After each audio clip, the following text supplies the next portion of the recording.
9/11, 18 years ago, I was on the air at KCRA3 anchoring the morning newscast. I was off that day, but I can vividly remember exactly how the events played out. And later, go on. Jeremy Flint, photographer, who's going to tell us a story about how the terrorists were training down in San Diego when you were actually covering it. Wow, that's okay. I can't wait to hear that. I'm Rob Carlmark. I'm a weather guy here. I was very young. I was in my early 20s, and my job was on the assignment desk. If you don't know how a newsroom works, that's where all the reporters, the photographers call in, and then they get dispatched to the various stories, and then you try and help manage what to cover, who's going to cover it, and then getting it all back in and trying to fill the newscast with news. Well, clearly, this was a day, there was a lot of news. So it was a day like any other day. We're doing the newscast, and then we're getting reports from New York City that there is a plane into one of the towers. Right. So what we had was speculation. We're alive. We didn't know what was going on.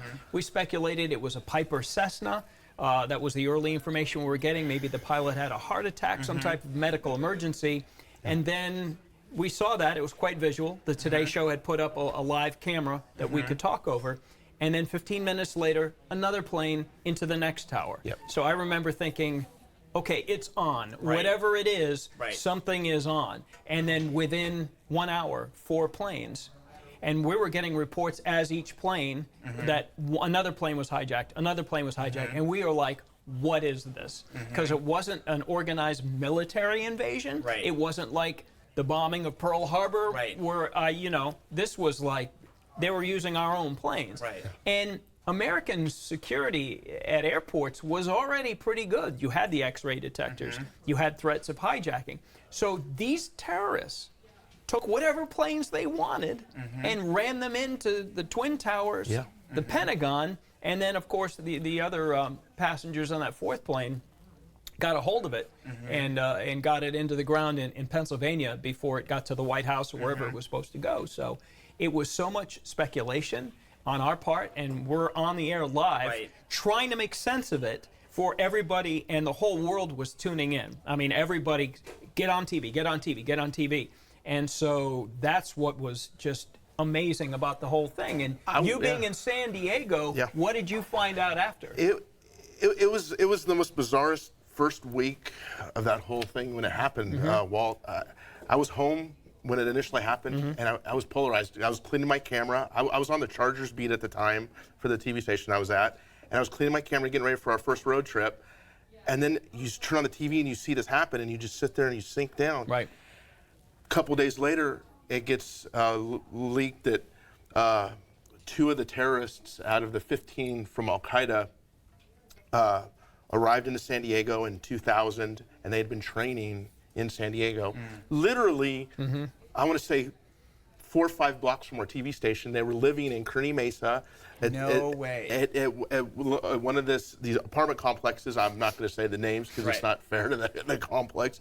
But I've never seen the media swarm. I mean, I've been on big stories over the last 18 years, but this was unlike I've ever seen. I mean, the magnitude of it was like CIA, ATF, everybody. Sure. I mean, we had so many people coming up to us, don't shoot that, don't shoot that, don't do this, don't do that. I mean, I was like, I got called in like 6 hours later after being off that day, and it was like they were secured Coronado Bridge, they secured, I mean, I got to assume Sacramento was probably, they were on lockdown here too. Well, all the people that Jeremy's talking about, all these foreigners who were training, had assimilated into our society because they were in Florida as well. Florida and Greater San Diego. Flight training schools. Yeah, for a year or two, eating at McDonald's and doing all this stuff, living a normal life. And you would think, wow, after a year or two of living in this country, you still had that kind of hate a year or two later where you wanted to give your own life to take out the American way of life.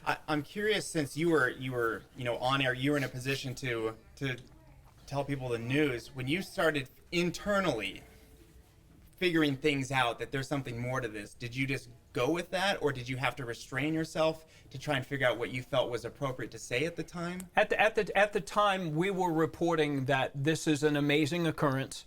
We really don't know what's happening, but we do know that planes are being hijacked randomly and successfully and there was no stopping any of these planes.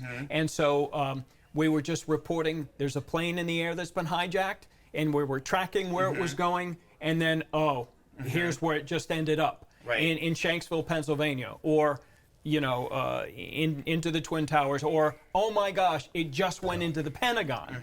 Okay, so everybody freaked on air. I mean, we were freaking but not showing it.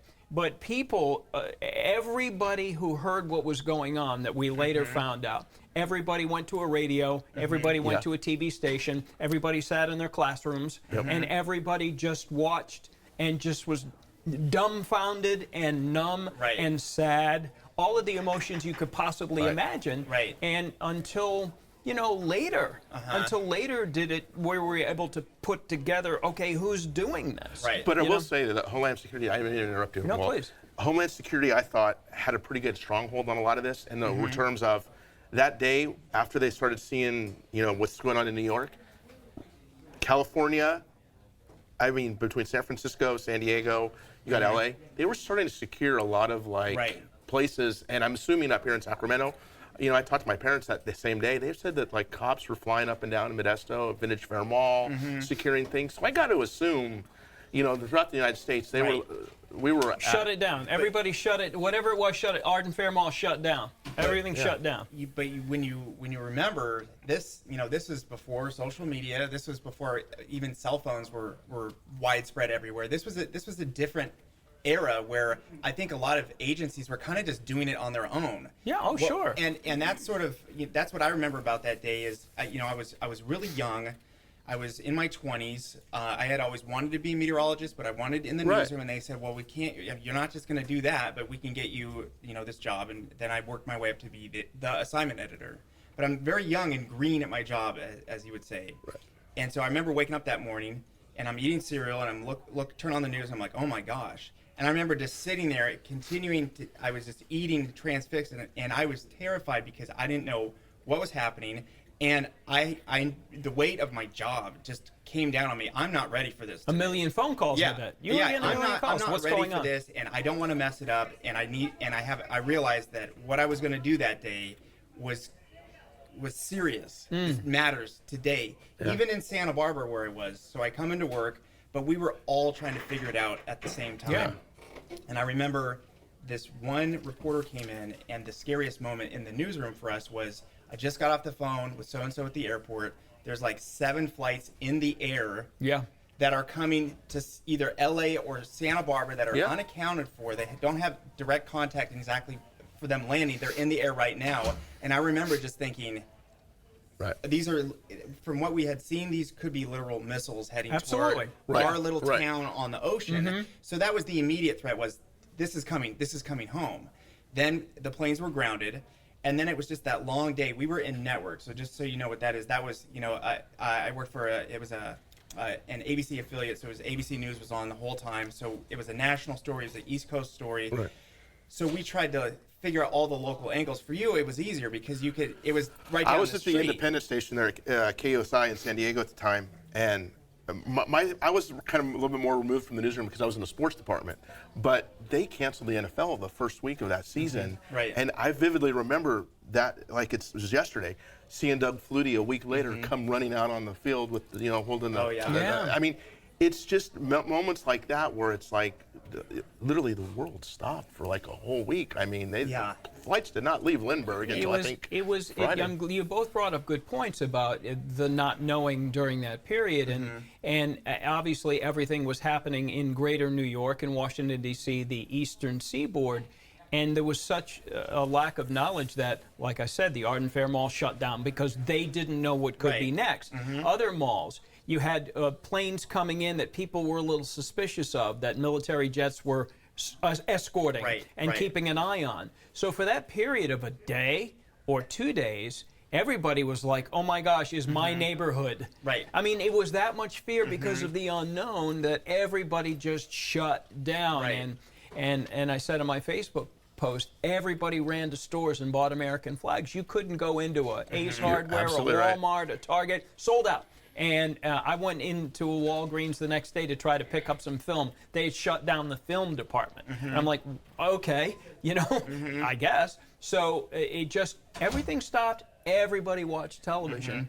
And that's one of those moments that that week, so bizarre because you just didn't know. Then we started putting all the pieces together, and then, you know, here we are. We know it happened, but how it happened is still amazing. Those hijackers, that whole organization, from the training in San Diego and Florida to the execution of the mission, those guys were exceptionally organized because they took whatever they wanted and successfully completed their mission. What I thought was funny is like they were using like Microsoft Simulator at the Yeah, time. oh, yeah. I mean, and they blended in so well. Like Walt was saying, like if you saw the flight, because we went out to the school and the instructor, and we had sound bites with the instructors that were teaching these guys. Dude, we didn't know it could have been like your cousin Larry, or because they blended in so well. They did. They assimilated. They were like part of the class. They talked. They hung out. They went and had beers with their That's amazing. And it's like.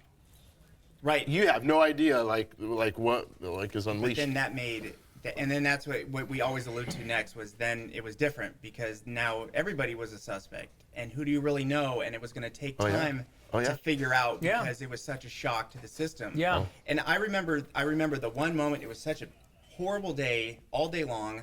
We found out that we were going to have a 9 o'clock local newscast. They were going to break to local so everyone could get updated from their local anchors and news teams, and so we were going to have a show.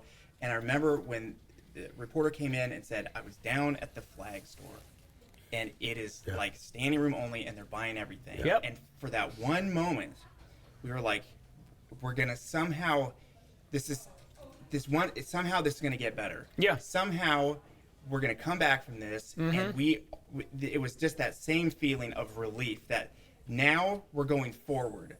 Instead of more awful news, another plane, another thing, another image of people and we had the raw feeds in the newsroom, and don't ever watch the raw feed in the newsroom on a day like that because that's unedited. Everything was coming in. We were ingesting this for historical purposes. And but that moment when the reporter said, you guys, this is incredible, the flag store is selling out of everything, that was the moment when we were all like, okay, now we're going forward. Yeah, moments like that do unite people. You build on that. Yeah. And from that moment, we felt like we can get through this. Yeah. All right. Good All right. stuff, Good Jeremy. stuff. All Thank right, you. thanks. And we do appreciate that. All right.